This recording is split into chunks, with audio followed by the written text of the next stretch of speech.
প্রথম কথা হচ্ছে তো বাংলাদেশের পজিশনটা ক্লিয়ার সবার কাছে যে আমাদের কাছে এখন এমন কোনো জায়গা নেই আসলে যে একজন লোককেও আমরা এখানে জায়গা দিতে পারবো। আমরা 2017 সাল থেকে ব্যাপক হারে অনুপ্রবেশের কারণে কক্সবাজার আসলে মারাত্মক একটা সমস্যার মধ্যে পড়েছে। 10 লক্ষাধিক মানুষ একটা অল্প জায়গার মধ্যে বসবাস করছে।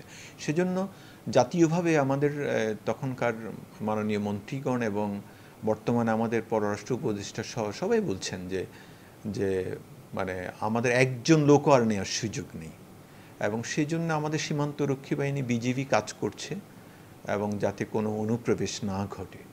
কিন্তু এটি বাস্তবতা যে যখন কেউ আপনার মারাত্মক আহত হয়ে মানে প্রাণ বাঁচানোর জন্য লড়ছে এবং তার চিকিৎসা দরকার, তখন হয়তোবা এ ধরনের কিছু ক্ষেত্রে কিছু লোক প্রবেশ করছে এবং তার ভিত্তিতে হয়তো আমরা খবর পাচ্ছি যে ধরুন আমাদের কিছু হয়তো লুপ হোলস রয়েছে কিনা আমি জানি না, তাতে কিছু লোক প্রবেশ করছে এবং বাংলাদেশের কিছু স্বার্থান্বেষী মানুষ রয়েছে যারা এগুলো নিয়ে এক ধরনের, ধরেন ওই যে কারো বাড়িতে আগুন লাগলে তখন সে আলু পোড়া দেয়, সেই রকমটি হচ্ছে যে কিছু দালাল শ্রেণী তৈরি হয়েছে যে তারা রোহিঙ্গাদেরকে নিয়ে হয়তো ব্যবসা করছে এবং তাদেরকে এখানে ঢোকার জন্য সহযোগিতা করছে। তো সেরকমটি হয়েছে যে কিছু লোক ঢুকেছে। আমি এক্স্যাক্টলি এখন আপনাকে বলতে পারবো না, কারণ এগুলো অফিসিয়ালি আমরা কাউন্ট করিনি, রেজিস্ট্রেশন প্রসেসের মধ্যে আসেনি। কতজন ঢুকছে এটা আমি আপনাকে বলতে পারবো না। মাননীয় পররাষ্ট্র উপদেষ্টা যেটি বলেছেন সেটি, এবং আমি এটিও বিশ্বাস করি আমাদের সীমান্তরক্ষী বাহিনী বিজিবি তারা পাহারারত আছে, যাতে সরকারের যে নীতি রয়েছে যে আরেকজন রোহিঙ্গাকে বা বিদেশিকে বাংলাদেশে প্রবেশ করতে দেবে না, সে বিষয়ে তারা নিশ্চয়ই কাজ করছে।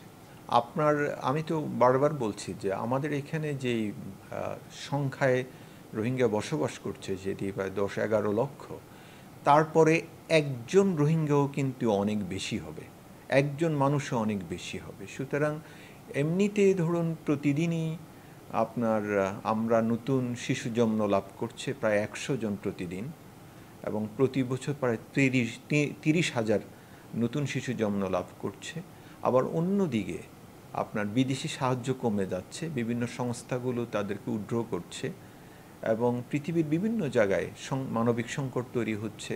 সুতরাং ডোনার কান্ট্রি এবং ডোনার এজেন্সিগুলোর ফোকাসও শিফট হয়ে যাচ্ছে। তো এরকম একটি মানে বিপরীত পরিস্থিতিতে আমাদের জন্য এখন যে কোনো ধরনের নতুন ইনফ্লাক্স একটা সংকট তৈরি করবে, কোনো সন্দেহ নেই।